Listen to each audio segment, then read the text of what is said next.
All right, let's talk about body cavities. Now, the body, we're going to divide it in these cavities. The cavities are lined with various fluids, and that's going to have certain organs. So, on the posterior side, here, you've got, and then we've got some subdivisions here. So I'm going to work and draw these out and kind of, so just write this down at first. Okay, so the posterior body cavity, it has two cavities, and these are encased in bone, okay? So you have the cranial cavity, which is going to be the brain. And then you have the vertebral cavity, which is going to have the spinal cord. All right, so here we're posterior, we're thinking the back of the body, okay? Encased in bone. So this entire portion here, this is going to be the posterior cavity, okay? These are going to get a little crowded, but that's okay. It's going to be all right. Now, this part here, this would be the cranial cavity. And then this here is going to be the vertebral, okay?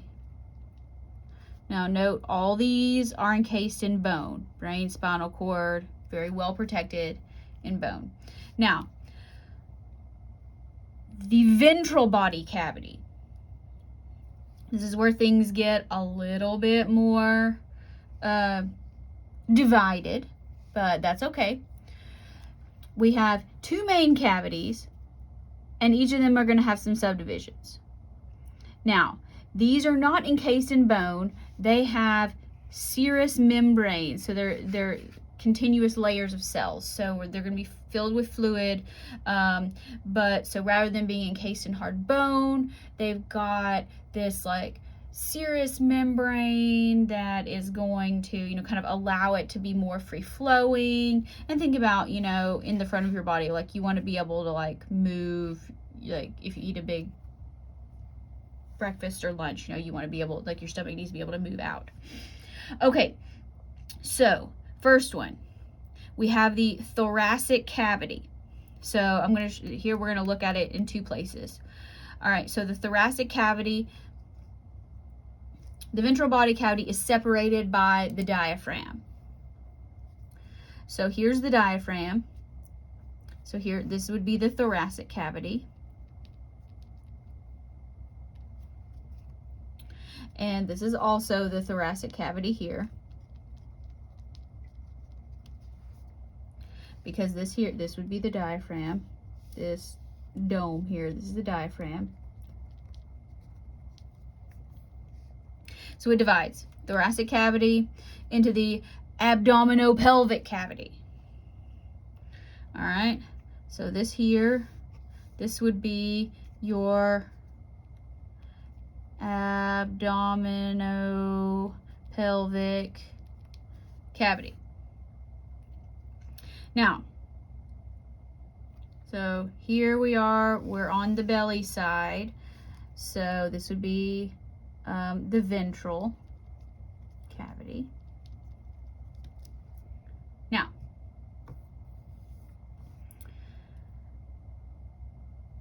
abdominopelvic, I guess you know, you say we're going to have an abdominal and a pelvic. Okay, so here's the abdominal. If you want to look at it from the front or the side. And then the pelvic cavity is going to be below that, or inferior, if you will. All right, so there's the divisions there. And then the thoracic cavity has some more divisions, but we're not going to talk about those right now. So here's the thoracic cavity. I guess I should probably put, you know, kind of in there, brackets. Let's hear lungs, heart. All right. Now, serous membranes. All right. This is going to be double membranes, you say serosa, that they have two parts. All right, now this can be confusing. It's not meant to be confusing, but I know it is, okay? So you have the Parietal Serosa, and that's going to be what lines the walls, okay? So parietal and wall. I'm not really sure if there's a good way to remember that. If you've got a memory device, let me know.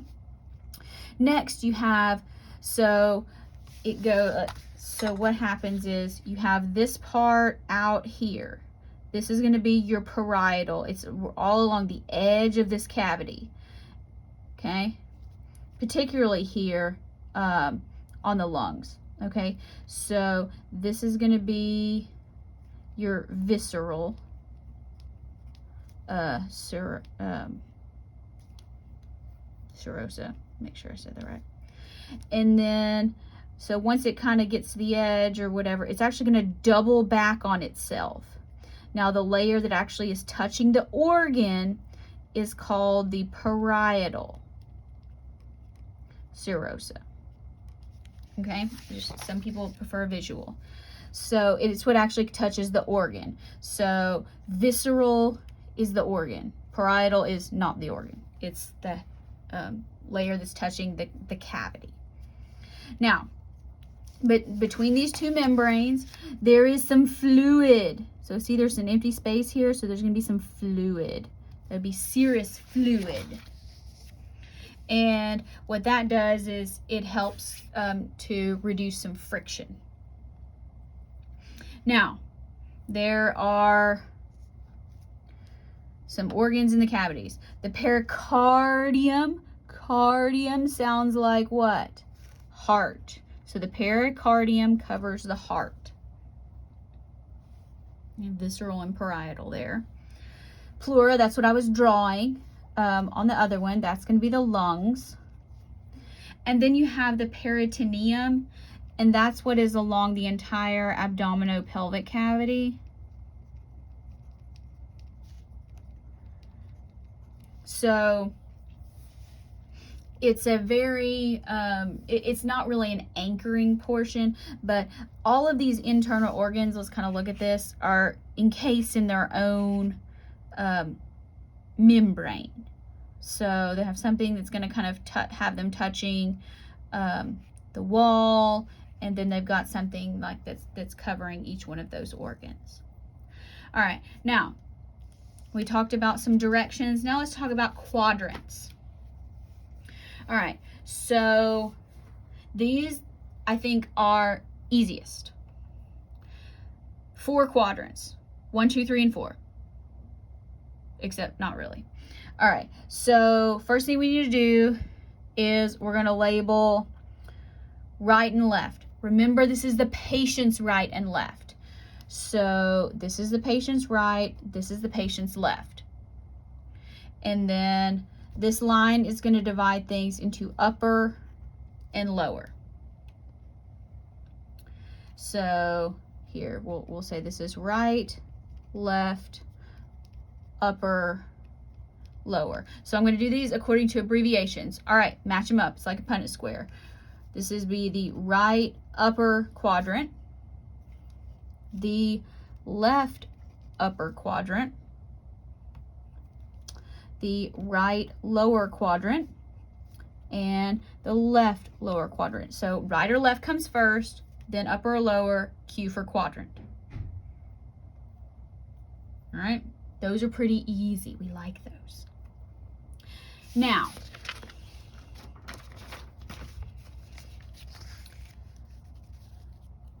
within the abdominopelvic region, again here separated by the diaphragm, so that represents the diaphragm, we've got 9 regions here. It's not quite so fun. All right, well, we can do a few things that are a little bit easier. So we can still do, note we have right, and we still know that this is the patient's right, this is the patient's left, and we'll say this is the middle or like the medial portion. All right, now let's start up here. This is on the right. So we've got 3 choices. All right. Now, it's on the right, so this is actually going to be H. This is your right hypochondriac region. Chondro has to do with cartilage and ribs here. So this is like under the ribs, okay? So then we can have the left hypochondriac area. So that would be I here. All right, so right hypochondriac, left hypochondriac. So here, I'll call this hypochondriac. But now we don't have something that's in the middle of it. Well, so in the middle, we call that, so these are the ones that are going to go in the middle. And then you have right and left. Okay, and these refer to the stomach, okay? So everybody knows where your umbilical region is, belly button. Okay, so here, this is kind of weird. Okay, so here's the stomach. Here's the stomach. So this is going to be the epigastric because it's on top of or above the stomach. So find your xiphoid process and go a little bit down. Okay, next, let's go down. Next, it's hard to see here, but this is going to be the lumbar region because this corresponds to the lumbar vertebrae of the spine.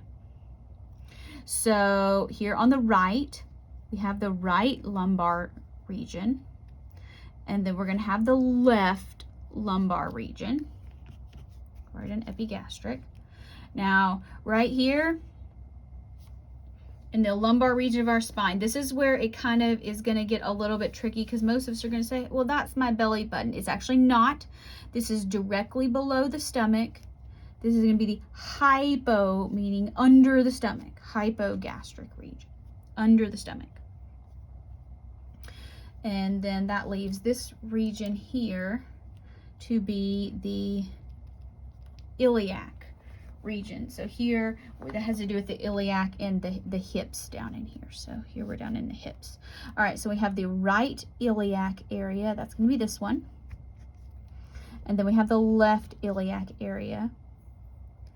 And then umbilical, there's the belly button.